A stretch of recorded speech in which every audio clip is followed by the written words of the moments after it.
You're listening to the Impact Implosion on the Angry Marks Podcast Network.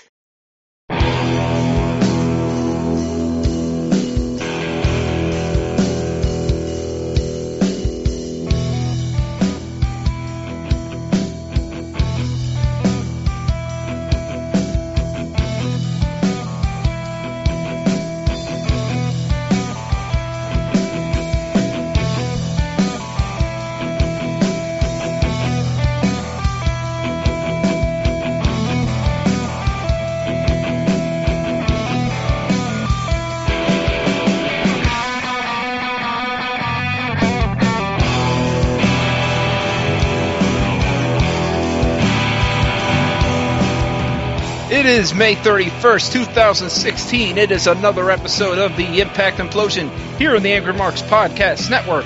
I am Seth Draken, and on the other end of the tin can of string is the F to my F, second F, Mr.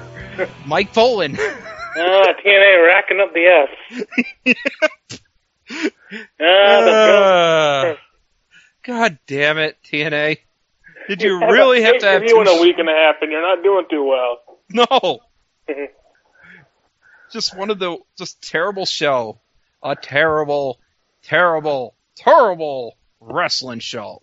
So we got one bit of news, and we're going to talk about it again, and we might have talked about it last week, which was WWE's we talked about it off the show last week. Well, we're talking about it on the show since it is official.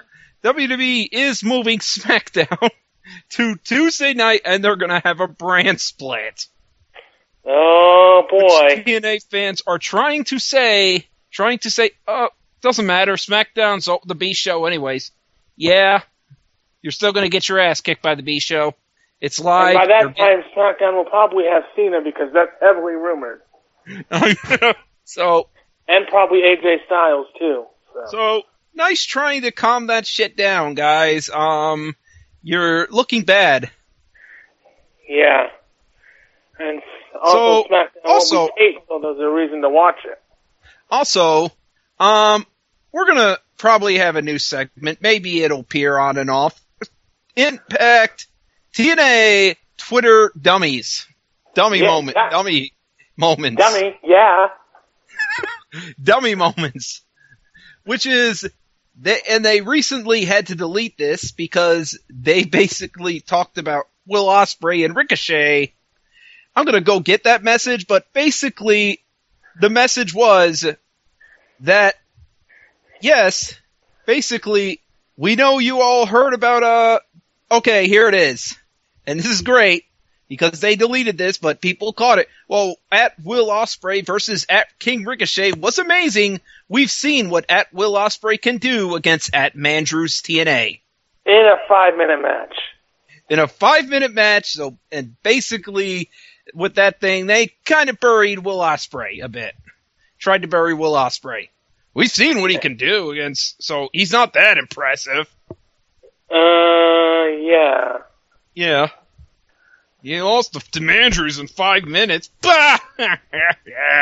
Yeah, Will Ospreay is probably going to be the guy who wins this whole tournament and goes on to the company's biggest pay-per-view of the year, and good chance that he will win the title. Yeah, TNA... Eli Drake sound effect for this segment. Yeah, and also, TNA, you've had a failure of past people that you have failed with becoming great wrestlers in New Japan. Sonata, the Young Bucks, and the former world champion Okada, of course. AJ Styles. Was for a little bit too. AJ Styles, Luke Gallows, Tanahashi was in for a bit. The current New Japan champion. Naito was in a tag team with Takahashi there. Yujiro. The junior weight. Oh no, that's Kushida. That's different, Yujiro. Yeah, so Yujiro, Takahashi, they were a tag team in a few TNA short bits that TNA were they put them in World Elite. Yeah, for a couple coffee. So Nice job, TNA. Dummies, yeah. I'm just going to do that every time we do this segment, just like when the bromance come out tonight. Oh, yeah. Oh, God. So we talk, Dixie, we start the show off with Dixie talking to someone in the back, and she says, Billy Corgan said this was a bad idea, that absolute power corrupts absolutely, and I think I kind of agree with him, but I vouched for you for one night, so you're getting the show. I wonder who she's talking to. And then they montage last week's show in reverse. Yes, they show the main event thing first and the opening thing last. Yes. Whoops. That is king. Yep. So we start the show with Mike Bennett and Maria. Mike Bennett is not happy that he's not the one that is in charge, or Maria. I called you, I texted you, I tweeted you, I sent you messages on Facebook and Twitter and MySpace, which I don't think anybody uses anymore. So be careful what you wish for, EC3. You wanted to see who it was? It's EC3. No duh. I'm like Josh trying to play this off like, we just found this out a second ago. When you heard the music. No, you found it out 20 seconds ago because actually Dixie Carter tweeted that she was naming her nephew 20 seconds before he came out. Yeah. I'm not kidding you. That happened. So Dixie spoiled. Dummies, yeah. I'm just going to do that all night when TNA does something dumb. Which is going to be a lot tonight. Oh, boy. Yeah, so you might get annoyed with just as annoyed with it as as we were when they kept doing it with the bromance. So EC3 makes it Implosion, the dummy edition. EC3 makes him versus Miracle at Slammiversary, and he gives Mike Bennett the night off so he can be 100%. And Mike Bennett talks about how also, hey, the ratings are going to suck with me not on the show. And I'm like, don't talk about ratings. And then he says, well, Mike Bennett is not wrestling. He is made the janitor because TNA apparently has a director of custodial talent development. I am not kidding you. Mike Bennett is basically Hacksaw Jim Duggan in 2000. He has been made a janitor for the night. They have an actual guy back there that is called Director of Custodial Talent Development. Jesus. No wonder they are losing fucking money. They have stupid job positions. We have the Director of Concessions. The Director of putting the ring up. Congratulations. And EC3 says, Maria, you kind of abused your powers and put your hands on Gail Kim last week. You kind of... So we're giving you a job evaluation. And then EC3 tells them to leave. Bennett says no. And EC3 threatens to kick his ass. Abuse of power? Yes. Yeah. And Bennett then says, I'm going to leave because I want you to leave. Not because I'm going to get my ass kicked. And you will be immediately not fired, of course. And then Franklin shows up. He threatens to fight EC3. But EC3 reveals what we have known for a fucking week, that Drew is deciding his opponent for tonight. Yay. So, yes, Franklin, nice trying to pick a fight with EC3, even though you know Drew's picking your opponent tonight. Dummy, yeah. So, anyway, TNA basically, anyway, we go back commercial, and then we go back to backstage where immediately EC3 and Mike Bennett are already in the bathroom, and EC3 tells him that, okay, our bathrooms are not quite up to code. And our bathrooms are not quite up to code. Thank you. I'm not kidding you. Makes you want to take a trip to the Impact Zone, doesn't it? Yeah. You basically have talked about how terrible your fucking bathrooms are, that they're even illegal. That we are illegally your building. Yep. So, Drew and Bram, Drew Galway comes out because Franklin's still in the ring, and Drew says, well, my opponent and I had a beer. I wanted him to do it, but he'd do it for free because I paid the tab for the beers, but he'd do it for free. So it was Bram. I wished I was a fly at that ale. I wished I'd be a fly at that bar where they were having a beer or whatever. They probably had more than one. Oh, they had a few. Which, and I love someone telling me after the whole TNA thing is like, it's a joke. It's a kayfabe joke about their bathrooms being up to code. And it says, it's not a funny one considering TNA's payment issues. It's probably close to the truth considering their payment issues. I know. And EC3... Not funny when it's almost true, folks. EC3 says, I run hashtag Impact on Pop tonight. The champ #1 contender pick opponents. Real Mike Bennett cleans human waste at Rockstar Spud isn't booked. And Rockstar Spud calls him a piece of shit. Oh, he's booked. He'll be in a match in a little bit. Oh, yeah. So this whole that whole thing is going to be pointless, rendered moot later. So Franklin gets DQ'd because he hits Bram with the steel chair and beats the crap out of the King of the Mountain champion. And speaking of dummy, yeah. Drew comes out to chase out Franklin. Hey, Drew, don't you want to protect your bar buddy? No. because I know you're probably focused on Bram. I know you're focused on Franklin over there, but your bar buddy is out. You might want to check on him. And here comes Eli. Because here comes Eli Drake, who's cashing in. He cashes in. The mat bell rings. He goes for the cover. 1, 2, Bram kicks out. And Eli Drake, dummy, tries to take it back. And Earl Hebner has to tell him, no, you can't do it. Dummy, no. Yep, we can't do it. Nope, you got to take your match here. So, anyways, Eli Drake hits a combo instead of an actual finisher and wins the match, becomes the King of the Mountain champion. Nice friend you are, Drew. Does Eli Drake actually have a finisher? I think he does.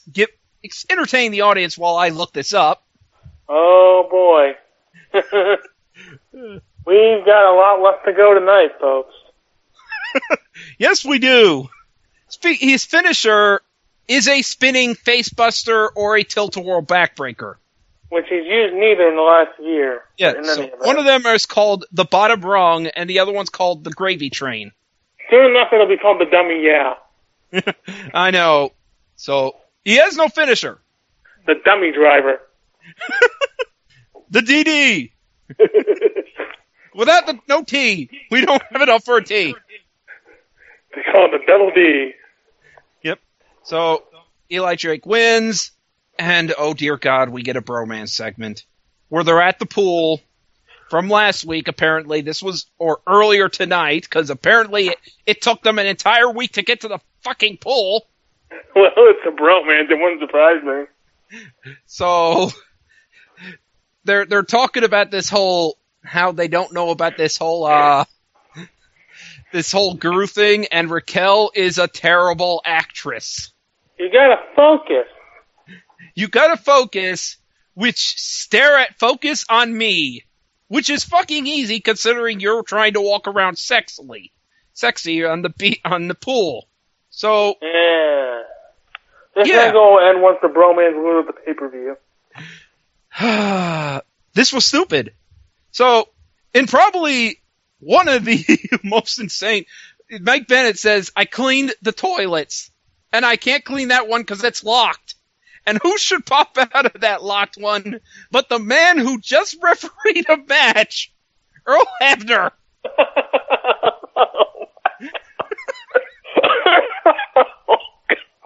He just refereed a match not more than a minute ago. He was in the ring, and he's in the bathroom. So, there must be two things that happened here. either Hebner must be a speed demon when it comes to needing to go, or he has Jeremy Borash's imaginary skateboard from that one night only. For those of you who... go to the bathroom. How do I get to the ring? I can't hold it any longer.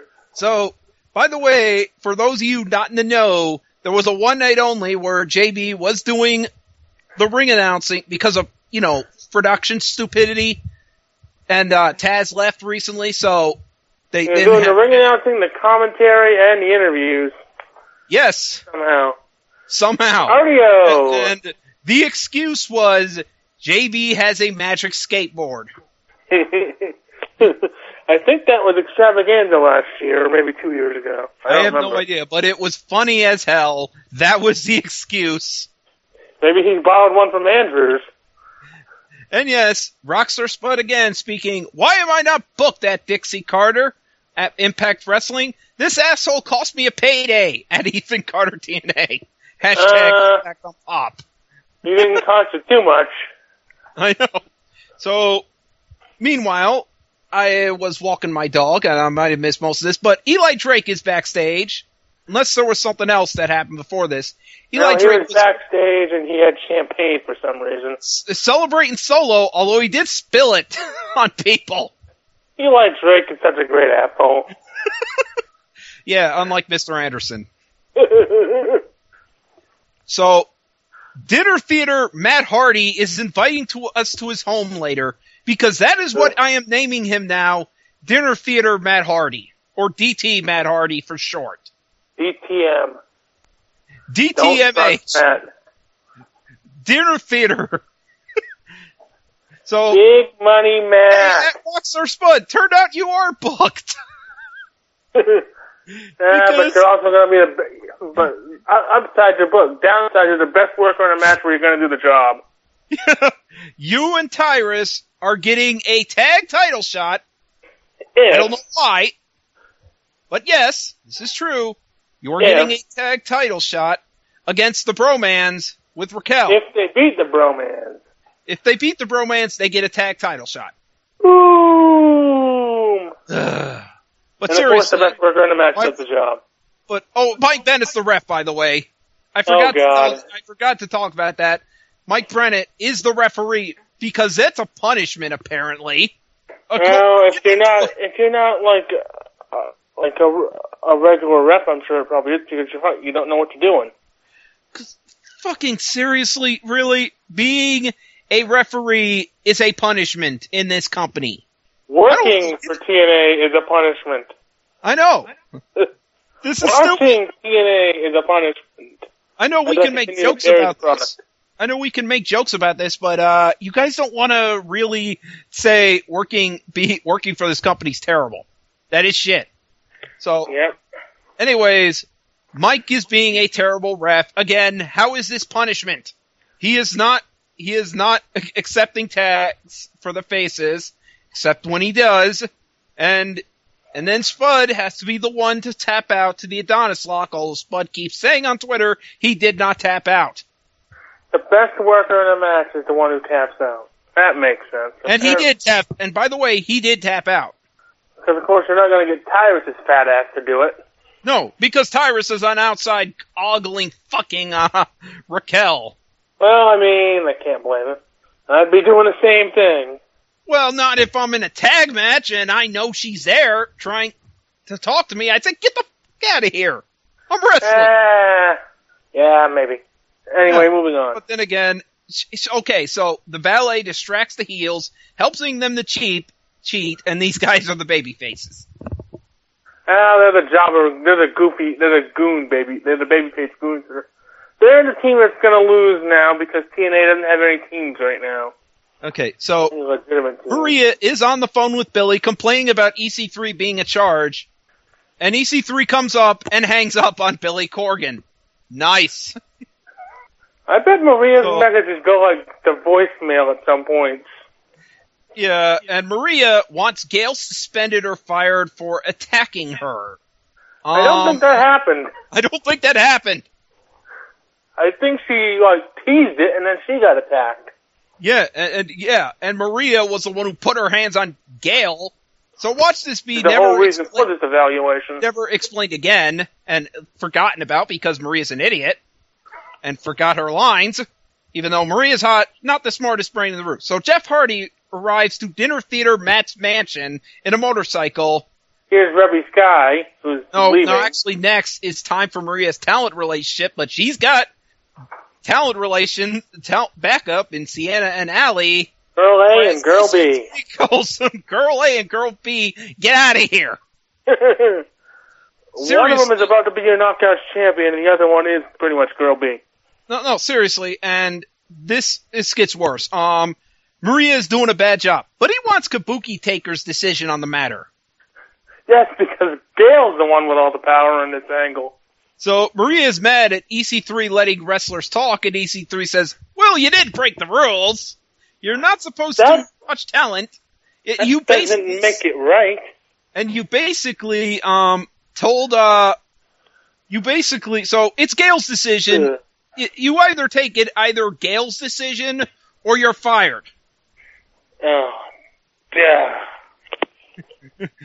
You better hope Gail is merciful. Gail is stupid, is kind of merciful, but stupid as well. She says she wants what the fans want, which is Gail Kim versus Maria at Slammiversary.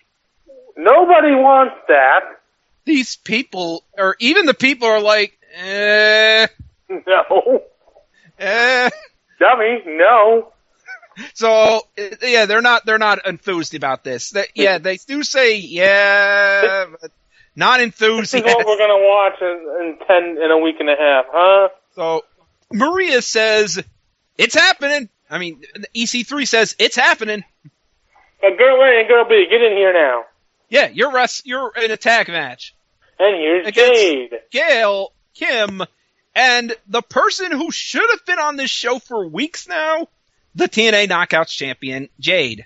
How sad is it that Jade is basically being shows up because EC3 wants her in a tag match. Kind of sad. Well, at least she's getting work. Yes. Not much of it, but she's getting work. And think about this. Think about this. After the match, whether Gail wins or lose, Maria goes right back to being Gail's boss next week. Gail's kind of screwing herself here. Woof.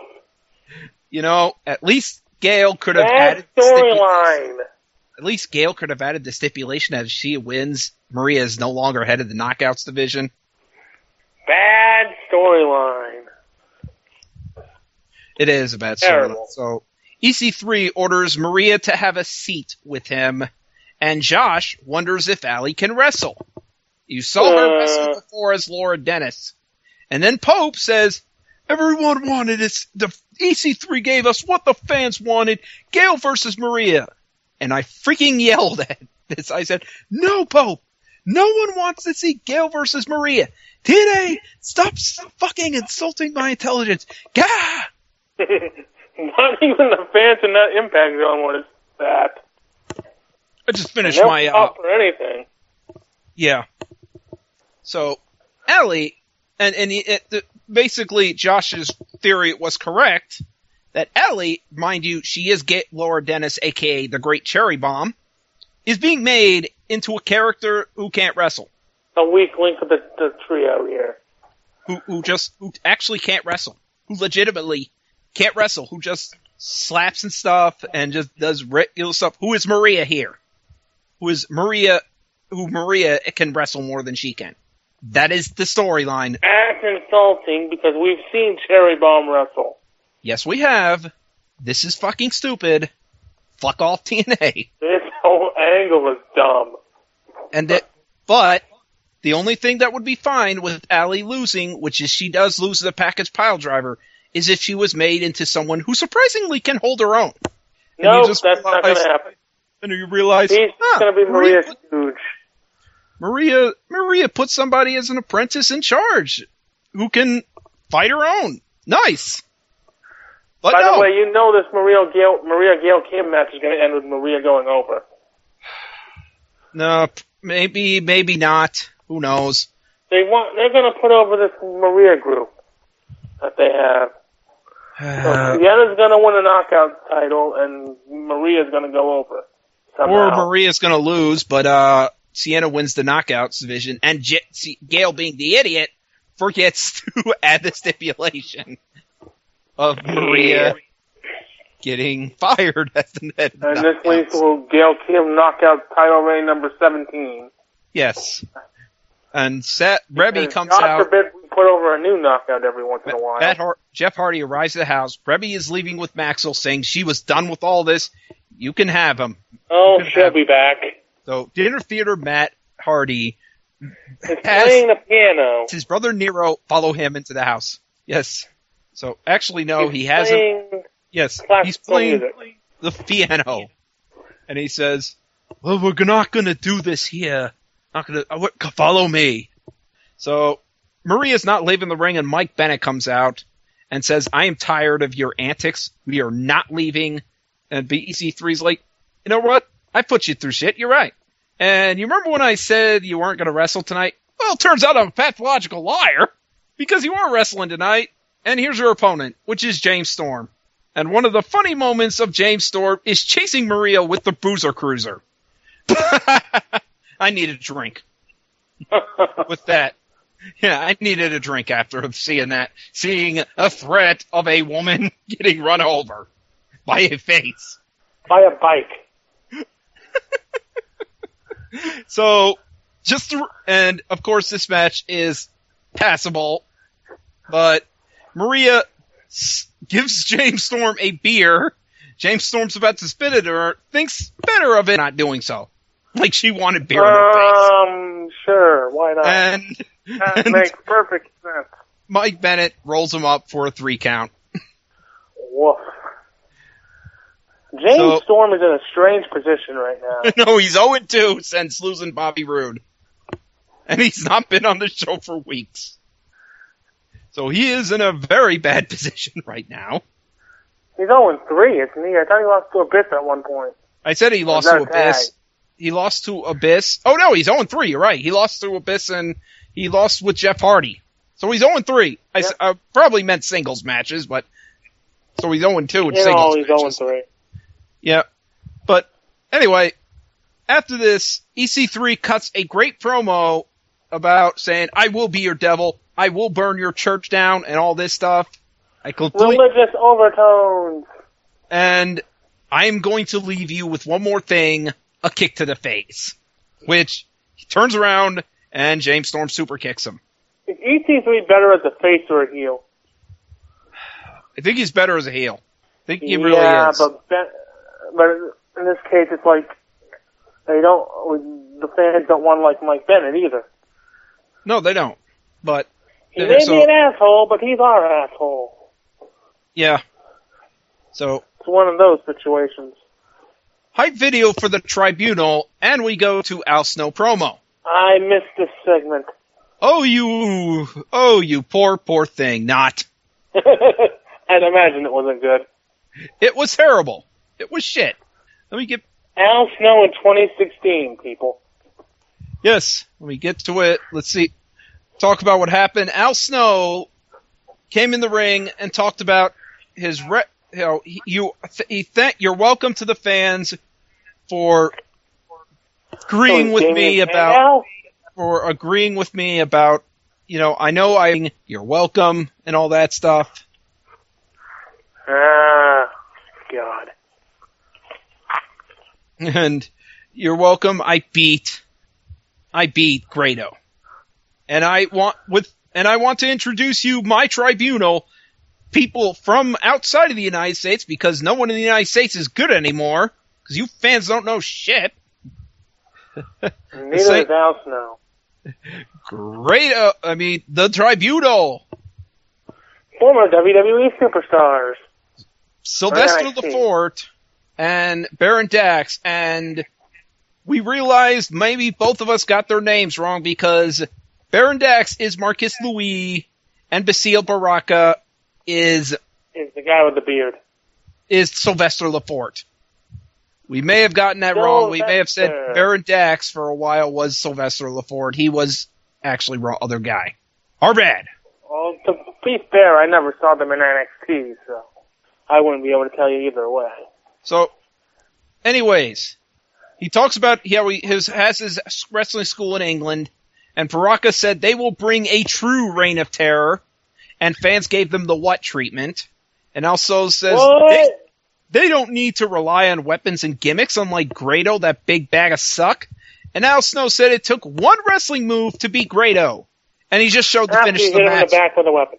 And then Grado and Mahabali Shera came out, and Grado calls Snow a liar for not saying he didn't use any weapons last week.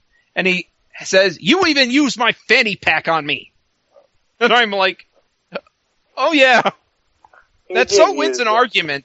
You had a fanny pack and he used it on you. Oh, congratulations. You're an idiot. And showed the actual finish of the match, which was the Tribunal interfering and Al Snow using a trash can lid before performing his finisher on Grado. And Al Snow has a priceless response to this. Do you want to hear the response? Sure. He calls Grado a liar. And he says, your parents are liars. You had that tape doctored. That tape was fucking doctored. I never used any weapons. Except you did. And Grado says, yeah, but at least our parents love us. That's Grado's excuse to, at least our parents love us, unlike yours. And Al Snow says, yeah, but your mom loves me. And that gets Grado's ring and fight the Tribunal. And Al Snow strikes Grado and Shera with steel chair, while Josh Matthews is like, see, that's what Al Snow's proven he's a liar. He's using a weapon. And I'm like, yeah, you're right. So, he is a liar. That's the whole point. He is a liar. We all knew he was a liar. Unfortunately, his team's the one that left the other dudes laying. So, pointless victory here? Dummy, yeah. And EC3 on Twitter said, I apologize for the lack of hashtag X Division on tonight's show. People were complaining online about flips all week. Here's at Mahabali Shera instead. And I freaking had to sigh and tell him, terrible trade off. Which he liked on Twitter, by the way. Well, to be fair, I don't think you're going to see many flips in a Trevor Lee match. I get the fucking gimmick now. The whole angle is that Al Snow and are acting like the smarks, the smart wrestling marks, and that the faces are the shitty wrestlers who are so we should be liking. We should be liking the shitty wrestlers. We should be hating on the the guys we like, the IWC darlings. Even though Al Snow and those two aren't them. Yeah. We should be liking the advancement of pro wrestling with these young guys and not complaining, which most of us aren't to an extent complaining about the way pro wrestling is. We're complaining about stupid stuff, but we're actually fine with the evolution of what pro wrestling is. The true guys like Jim Cornette and Vader are complaining about the way pro wrestling is today, but we're not. So, in fact, you're basically telling your audience, who are mostly smart marks, reviewing this show, a big fuck you. So, TNA, here's one back to you. Here's one to you. So... And it's time for the main event. No.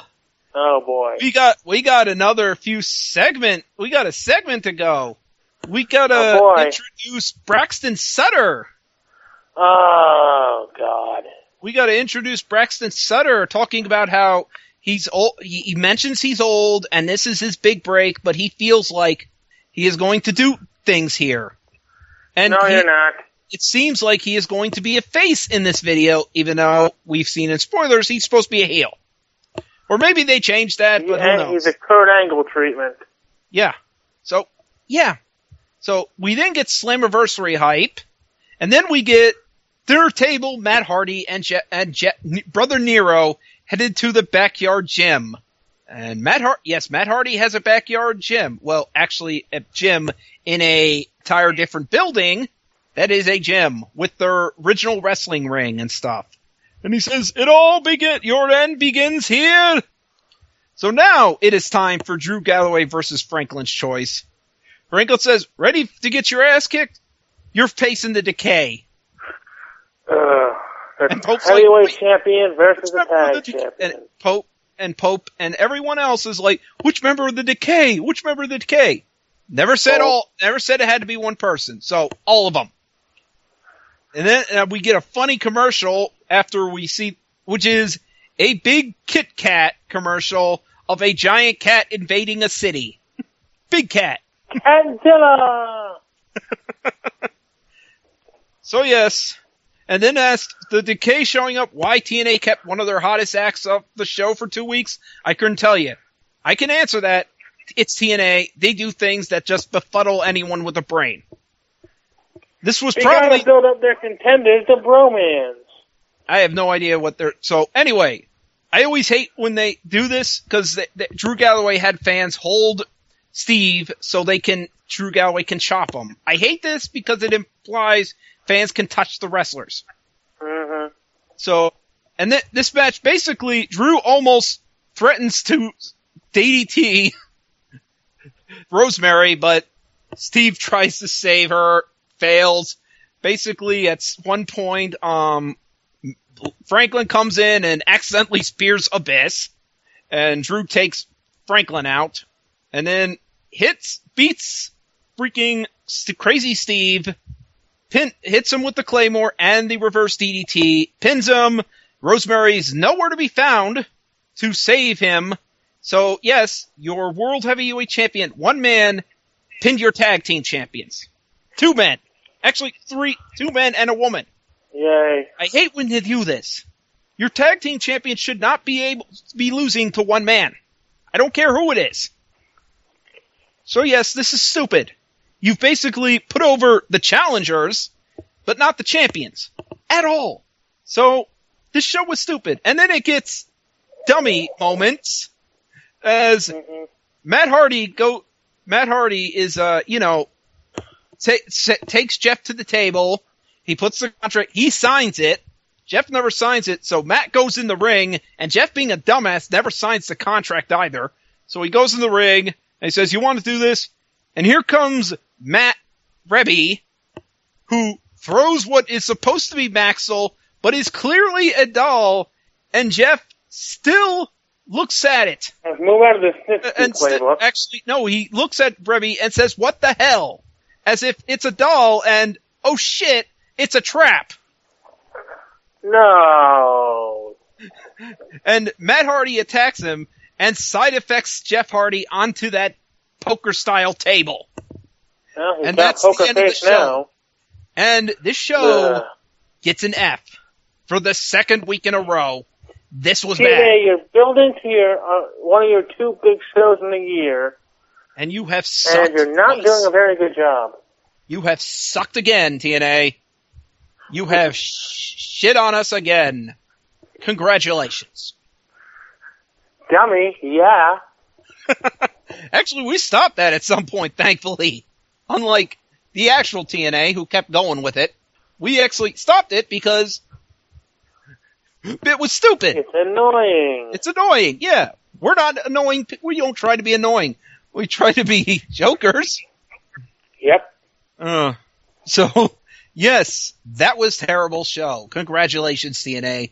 2 shows in a row. You're really selling that pay-per-view hard. Yep. And TNA reportedly deciding future. Oh no, that was a future Met belts in the future joke about TNA using the fake baby because Maxwell Hardy crawled out over his paycheck being late.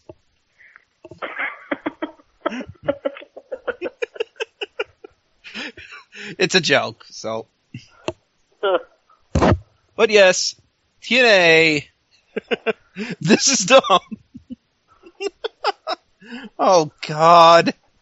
Why would you do this? Awful. This is... dead. Dummy. Yeah. Congrats, yeah, TNA. You're stupid. You really are. And you're gonna get your ass kicked by WWE. Again. By the B Show. By the B Show, which you've already had moved one night already. We're gonna listen to our audience again and move again because the fans want us to move instead of, oh shit, we're gonna get screwed. Damage Control Dixie. Damage Control Dixie. There's a doll for you, folks. At this point, has there been a night during the week that TNA is not aired on? Saturday. Friday? I don't think they were on Saturday. When? 05. They were on Fridays during the initial. I don't think there's a night that they haven't been on yet. No. Because they started off on the Wednesday. They on every night of the week, including pay-per-views. They started the Wednesday night pay-per-views. Then when they went to Fox Sports, it was Friday. And then, of course... Spike was Saturday, and then they eventually moved. Oh, Spike was Saturday? I didn't know that. The beginning of the run was Saturday, and then I believe they moved to Thursday when they got Angle. Oh. Yep, they moved to Thursday, then they moved to Monday. Then they moved back to Thursday. And because Monday was a great job. The TNA timeline. Then Wednesdays, then Tuesdays, now, you know. Actually, no, they went to Fridays first during the Destination America. Then they moved to Wednesdays. Oh, actually, then they moved to Thursdays. And then they moved to Wednesdays. Because no, they were on Thursdays. I forgot. Yeah, they were on Thursdays. I forgot. So have they not? They've been on every night of the week at one point or another. Yes. They failed on every night of the week. They have moved every night of the week, and they're going to basically do it again, of course. They only have they have one option left now. What? No day. Internet. You know, if they did internet, their shows actually would probably be better.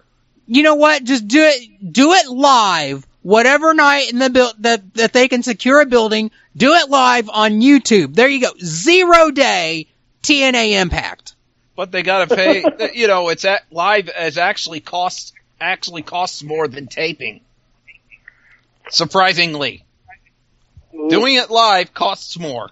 No, see well, I mean, if they're trying to do it, you know, quote unquote live, sure. But since what they actually do during their tapings anyway is do 3 or 4 shows at one time, just do it all live. No editing, because their editing sucks half the time anyway, and by the time they get through editing it together, half the employees have done left anyhow, so the damn angle doesn't ever make any sense anyway. Just air it live. No editing, no nothing. Just let JB call it from the booth right then and there. No prep, no storylines, no scripts. For 6 hours instead of 1. There you go. You still couldn't pay for guys like Jeff Hardy and any ex-WWE guy. You know what? They're rich enough they can pay for themselves. No, they're not going to want to. So, you know what? They can't do it live. They can't do it live. Unfortunately, they can't do it live. Yeah. Terrible. As much as we would love to, they can't do it. That's bottom line. They can't do it. I've seen it. I've seen them try. It's failed. It's looked stupid. And it's just they've never been able to do it right. So don't do it live. No live. No live. We saw Slammiversary, how well that was live. Remember that? Remember Slammiversary where we had to watch them sweeping the ring for 30 minutes? Sweep it up. What one was that? That was 2015, I believe. I think I only saw parts of that show, so I probably... Because that was basically during the power outage issues. Oh, yeah. Where, yes, they had power outage issues. They had basically their feed was stuck in the ring, so we had to watch with no commentary, although they were like, we got back on, Wait, what talking? Here. We're here. Somehow. Yeah. Am I live? Are we live? Yeah, seriously, that's how it was when they do it live. So, yes, it's terrible as it is now, but live it would be much, much worse. And on that note... do you have anything to sell? Nope. Last Saturday I posted the Monster Crap induction of Up From the Depths, which was a terrible monster movie, and the next induction will be, what's it gonna be? Oh yeah, Rat's Night of Terror. A Bruno Mattei movie. An Italian movie. Oh boy. So, with that said, Miley, we are going to bed. We'll talk to you next week.